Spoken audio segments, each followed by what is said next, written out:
What is going on, everyone? My name is Andy. Welcome back to another FPL video. In this one, it's transfer tips ahead of game week 4. So we're going to discuss some of the most popular transfers in and out and talk about whether they are good moves or not. If you enjoyed the video, make sure to give it a like, hit that subscribe button if you are new around here as well. And somehow we are talking about Trent Alexander-Arnold up first in game week 4. I think people may be starting to get a little bit frustrated. It is worth saying that he's owned by nearly 50% of all FPL managers. So to have been sold by 207,000 is not that huge in the grand scheme of things. But with people thinking about getting rid of Robertson last week, and some of you will have done that, now people are thinking, well, it's another game, another non-clean sheet. Maybe we should be getting rid of Trent as well. Now, let's be clear straight away. Nobody should be getting rid of pretty much any player before Bournemouth at home, let alone someone who can be as good as Trent Alexander-Arnold. Yes, we haven't seen the clean sheets or the attack and return so far, but this is a game where things can turn around. They haven't necessarily performed that well so far against Fulham, Palace and Man United. I think if you look at it, okay, Fulham played really well. They didn't necessarily create a huge amount of chances, but obviously they did get the penalty. Crystal Palace, if we're going to cut Liverpool some slack, they had to play Nat Phillips. Then Joe Gomez came in against Man United. Okay, it didn't go that much better, but you think moving forward that will help Liverpool, and hopefully then Matip and Konate will come back at some point as well. And also they played that Palace game with 10 men for some of the second half. And look, Man United, you've got to give credit to them. They got it spot on, but it wasn't ideal that Liverpool had to play a midfield of Elliott, Milner and Henderson, right? Liverpool are missing a lot of players that would easily get into that first 11. Thiago's out, Nunez is suspended, Jota's been injured as well, Matip and Konate we just mentioned. It doesn't look great, so the only question is, and again, we're not getting rid of him before Bournemouth at home, will things get better for Liverpool moving forward? And you look at those fixtures and I just don't see how it can't get better. It can't get worse, right? I think there has to be clean sheets over those next 4 fixtures. And Trent is just too good from an attacking perspective to stay quiet for too long. And the other thing for me is Joe Gomez came back last week, so he'll be fit again to start, you'd imagine, this week against Bournemouth. But also Fabinho, who didn't start against Man United and was a big miss, he also came on later on. So you would now hope that he is going to be fit enough to start in game week 4. Obviously, in game week 5, the midweek fixtures do start, so potentially it might be a little bit too much for some of these players. But you just got to hope that Klopp and Liverpool can keep them fit. And the other thing for me, if you're going to think about selling Trent, and again, it's not a huge amount of people, but I've seen people talk about it now. What are you doing with that money? Because we've just come off the back of a week where a lot of people had expensive defenders, Cancelo, Reece James, 5 at the back, 4 at the back, Chelsea defenders, etc. Okay, Perisic did really well, but everyone else, they didn't. So you're not probably going to swap Trent to a different defender. That just doesn't seem like a great move. So then it's putting money into attack. And if you think, a lot of people already own Jesus. They have 2 premium attackers. They've maybe got an £8 million midfielder. So really, the money would then go to someone like maybe a Rodrigo in midfield and Martinelli if you don't own him, maybe a Brighton midfielder. You probably don't need too much money to make that move. So I just don't see any sense in selling Trent ahead of these fixtures. He's just too good, and you've got to prioritise transfers. You can't be looking at your team thinking he is the one that I really, really have to get rid of. So yeah, Bournemouth at home, too good to turn down. Yes, Liverpool have got issues. They will fix it. The next 4 fixtures are too good to get rid of him. I do think if I was a Saka owner since game week 1, I would feel a little bit hard done by, just because of the amount of goals that Arsenal have scored and how well they've played, and the fact that he's only been involved in 1. But if you think about it, right, if you went for Saka, you were foregoing a different £8 million midfielder. So you went for Saka, it means you weren't going for Diaz or Mount or Kulusevski, whoever it was. And okay, he's only got 1 return so far, and it was an assist. But it's not like he's been left miles behind from the rest of those players. So Maddison's had the most out of all the players that started at 8 million so far. That was 3 attack and returns in the first 3. So he's done great. Fair play if you went for him. But then you look at Kulusevski with 2. Now, after game week 1, people were talking about him as though he's the most essential midfielder in the game almost, or at least at 8 million. And then he's blanked the next 2 games. So Saka's only 1 attack and return behind Kulusevski. He's got the same as Diaz, 1 more than Mason Mount and 1 less than Foden. So it's not like he's done really, really bad compared to the other £8 million midfielders. It's just that when you compare him to other Arsenal players, he is doing quite poorly given the amount of goals that they've scored. I think it's a bit like Trent, right? You're potentially getting rid of a player before Fulham at home, and that has a tendency to go very wrong. There's nothing to say that he can't completely turn it around out of the blue, suddenly get a goal and assist in 1 game, like we just saw Odegaard do in the last game against Bournemouth, right? So these things can easily happen, and unless you need that money for another move, I don't think I'd be selling him. If you've held on to him this long, you've already eaten the price drop, so he's gone from 8 to 7.9 million. I don't think there's a rush to get rid of him before this game. The one thing that would concern me is his expected data numbers. So expected goals per 90, 0.09 so far this season. Expected assists are 0.13. They are not great numbers whatsoever for an attacker. They're not even as good as Trent Alexander-Arnold's attacking numbers from right back, right? Some of the best defenders in the game, like Cancelo, James, Trent, etc., they will have as good numbers as Saka has right now, or even better. So that would worry me, mostly because you look at like Martinelli and Jesus, they are performing as you'd expect, right? They look primed to get even more attacking returns, and Saka maybe just hasn't been involved quite enough so far. But like I said, that can quickly turn. So just to kind of summarise, if I was a Saka owner, I completely get why you'd be frustrated, why you'd be looking to move him on. But I just think Fulham at home, like a lot of players this week have good fixtures that we've got in our teams. We have to like kind of hold our nerve and give them one more game. And if you get rid before Fulham at home and he goes mad, gets a goal and assist, 2 or 3 attacking returns, whatever it is, you are going to really regret that decision, and it might make you make even worse decisions down the line. So if you've got him, unless you need that money for a big move, I think you have to hold. So I think it's fair to say, and I've got to hold my hands up, I got it wrong with Rodrigo last week. I said I probably wouldn't bring him in. It was Chelsea at home, Brighton away, 2 difficult enough fixtures. And what did they go and do? Absolutely smash it against Chelsea, put 3 goals past them. Rodrigo with more returns. He's had 700,000 transfers in already this week, up to 6.3 million. That is going to continue to grow. And it wasn't just the fixtures that put me off. It was also his not necessarily his place in the team, but the amount of minutes he was going to get. But the fact that he's playing so well, I just don't think Jesse Marsch can drop him. And also, Bamford is clearly not fully fit, right? He didn't play any part in the last game. And given that he was out for so long, they are going to have to manage him very carefully. They don't want him being out for another long period of time. So the minutes that Rodrigo is going to get moving forward do look really good. And fair play to anyone that clocked that earlier than me. And then after Brighton, it's Everton, Brentford and Nottingham Forest. And that is what I said last week. Game week 5 is probably when I would look to target Leeds players. I will still, even though I got some of that wrong last week, I do think Brighton away will be a more difficult fixture than they had against Chelsea, because Chelsea were without Kovacic and Kante, and maybe that is going to be an issue going forward. And those of us with James and maybe Cucurella or Koulibaly, obviously he's suspended, but you know, Mendy, etc., we'll have to keep an eye on that. But Brighton have started this season really well too, and they're very well organised under Potter. I don't think Leeds are going to walk all over Brighton. There won't be as many goals as maybe they've had so far this season. Again, I might get that wrong, but that is what I'm sticking to right now.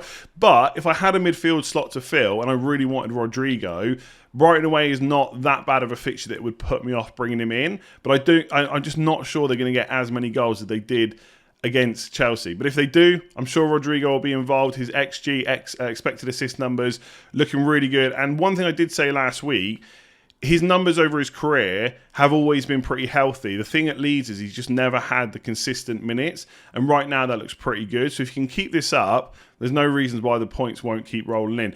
The one saving grace for anyone that either doesn't have him yet or doesn't want to bring him in this week, because for me, for example, my team just looks so good this week, I can't really warrant a transfer for someone like Rodrigo. His price is probably not going to go up so much that you're going to get priced out. He's 6.3 now. By the Game Week 4 deadline, he's going to be at most 6.5 million.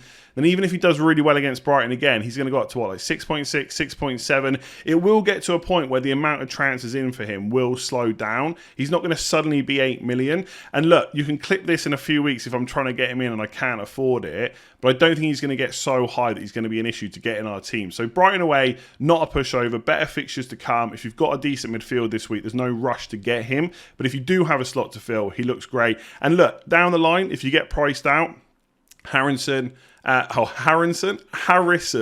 Aronson are both cheaper and both looking really good as well. Maybe not quite as good as Rodrigo, but they will save you a bit of money if you do want a different Leeds attacker. So Kieran Trippier, no longer a £5 million defender. He is 5.1. He has gone up in price. Nearly 300,000 transfers in already. He's had a great start to the season. 2 clean sheets for the first 2 game weeks. Then what does he do against Man City when everyone sells him or benches him? He goes and scores a free kick. And by the way, I think if you have already sold him before game week 3 or you did bench him, I think that was an okay call. Man City away and Liverpool away in the space of 3 weeks is not ideal. We knew they would concede, which they did. Okay, yes, he has got that attacking potential there, but I don't think that is a bad move. The key question now is, should people be looking to bring him in? I think the Liverpool away game in game week 5 would probably put me off. And the main reason for it is not because Trippier is so bad that you can't play him in these games, as we've just seen against Man City.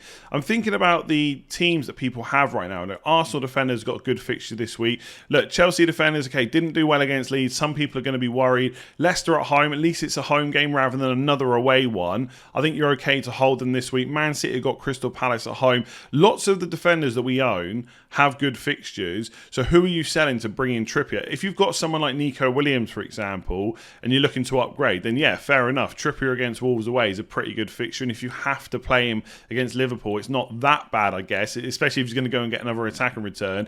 But I think for most people, your defences look pretty good this week. You can't really warrant a transfer to Trippier. And then in game week 5, you're not going to bring someone in with Liverpool away. So look, it's annoying that the price is going up. And if you've got a £5 million defender and nothing in the bank, that might make things difficult. But I think you've just got to give it 2 weeks and just see what the lay of the land is. See how your defence is performing. Is there someone to get in instead? It might even be the case that if you're freeing up 0.5 million to upgrade one of your £5 million defenders, it might even be better just to go for Perisic at this point rather than Trippier. I think from game week 6 onwards, he's definitely someone I'm going to look at. So for example, in that week, I already know that Gabriel, who I own for Arsenal, who's done really well so far, and is not someone I'm actively looking to sell, but I know he's got Man United in game week 6, and there's potential that Man United could score in that game. That might be a good week to switch to Trippier if I've got the money to do it. And who knows, maybe Perisic will be the one by then, maybe there'll be someone else. So yeah, again, Kieran Trippier, good player to keep, maybe an okay player to bring in, but I think for most people's defences, there's no rush to do it when he's got to play Liverpool away in game week 5, and he ain't going to score a free kick every week. At least I hope he doesn't anyway. So some people have said that I haven't talked about Brighton attackers enough so far this season, given how well they've started and the fact their fixtures are looking excellent. In the short term, the next 4 fixtures, 2 home games, Leeds and Leicester, can see goals in both of them. Then the other 2 are both newly promoted sides, Fulham and Bournemouth. So we should be looking at Brighton attackers if we've got midfield slots to fill. You could look at Welbeck as well up front, but I think for that position, with a lot of people with Haaland or Kane, maybe both, some with Jesus, Tony doing really well, it's harder to squeeze Welbeck in. It's probably a little bit easier for most people to go to one of the midfielders instead. I think with Groß, he's done really well to start the season. His expected goals and expected assist numbers are looking really healthy. There's definitely potential for points over the next 4 games. In the back of my mind, and maybe this is wrong, maybe I should just react to the new info we have, I just worry that at some point he might lose his place or those attack and returns will dry up. But then you look at the price, 5.7 million, we probably shouldn't be too worried about that, right? We're not expecting him to score